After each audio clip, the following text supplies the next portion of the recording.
scolaire. Les défis majeurs que nous avons, c'est surtout les questions logistiques. Nous avons des accès qui sont très difficiles dans certaines localités. Et il y a des ruptures de ponts par-ci par-là, il y a des routes qui sont totalement dégradées.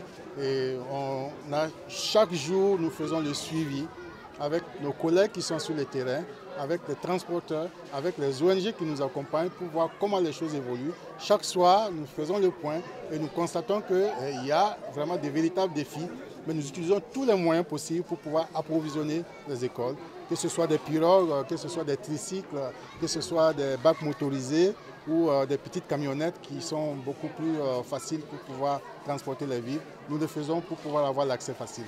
Vous connaissez le pays mieux que moi. Quand vous prenez l'axe à Malanville, à Karimama, c'est vraiment des axes très difficiles.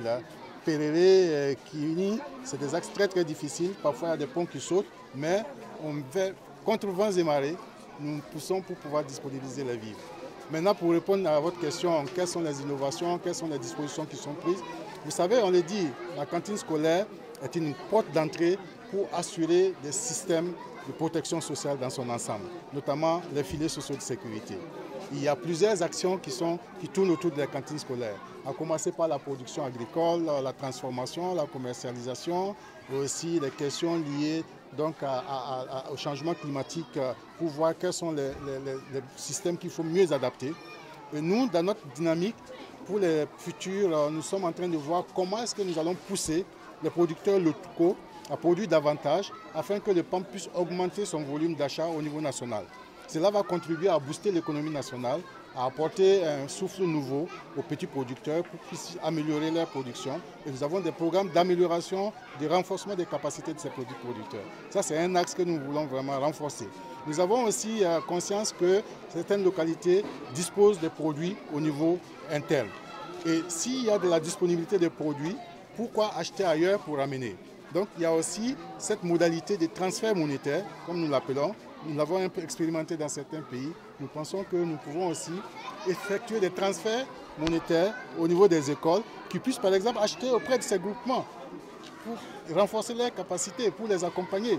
Au lieu d'acheter ailleurs pour amener, on fait le transfert au niveau de l'école, le groupement disponibilise des produits et l'école transfère au niveau des femmes.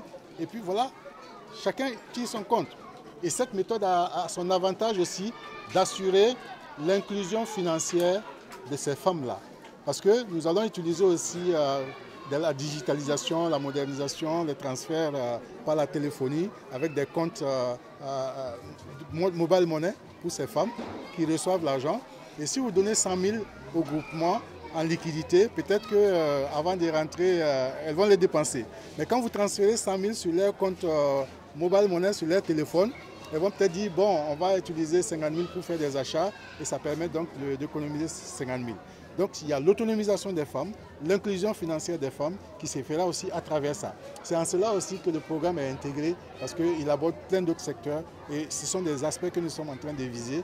Les questions liées à l'accompagnement avec les petits élevages, les questions d'activités génératrices de revenus, ce sont des activités que nous allons mettre en œuvre pour pouvoir accompagner le programme d'alimentation scolaire.